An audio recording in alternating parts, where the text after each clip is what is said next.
last step with lace is blocking. It's how you turn something that looks like this, all crumpled and lumpy, into something beautiful that looks like this, where your yarn overs are all visible and your decreased lines are all crisp and clear. And it's not hard, all you need is some water. It's very straightforward. You just get the piece wet, so throw it in some water, and make sure you get it fully saturated. I usually leave it sit for about 20 minutes or so. So this is why we like to knit lace with wool or other animal fibers, or indeed silk, because these are fibers that can take and remember a stretch. It's why knitting lace with cotton and man-made fibers produces slightly different results. It doesn't mean it's not a good thing to do, but the results won't be quite the same. So once it's been wet, you need to stretch it a bit. And these wires can be very helpful if you've got a straight edge, like I have at the top of my shawl here, or you've got a straight edge on a scarf, for example, and you just feed it along the garter stitch bumps at the very edge and use that as a way to keep the edge straight and a way to stretch it. So I've fed the wire,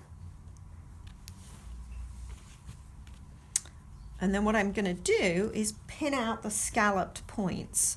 And so you see the scallops here, and I'm going to place a pin in my top edge in my wire, and I'm going to go through and I'm going to stretch and I'm going to pin. And I'm not going to do the whole thing here, but I just want you to see how it goes. And do you see how much more beautiful it looks already? So if you don't have wires or mats or any of this stuff, it shouldn't stop you from blocking.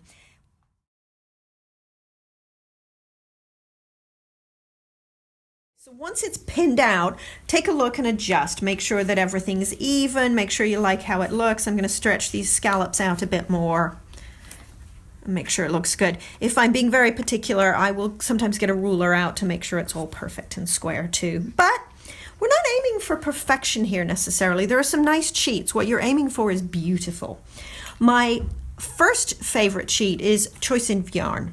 If I use a superwash yarn, like a sock yarn for my lace knitting, and I do this an awful lot, I will actually send it through the washing machine on a delicate cycle to start the blocking process, because that wrings the water out and it kicks off the stretching, which is fantastic. Also, even if it's not a superwash yarn, soak it by hand, if you will, but you could still use the spin cycle, because especially in a front loader, you don't get an awful lot of agitation with the spinning, and so that wrings the water out as well. If you don't have special equipment, that's fine. I've got a triangular shawl here, and you can get a remarkable block with 4 pins on your triangle. And heck, as long as your safety pins are rust proof, you could use safety pins here. So the fact that I'm using special equipment here really shouldn't discourage you. It shouldn't stop you from trying the block. You get so much more of a beautiful result with a little bit of water, and if you've got some pins, terrific.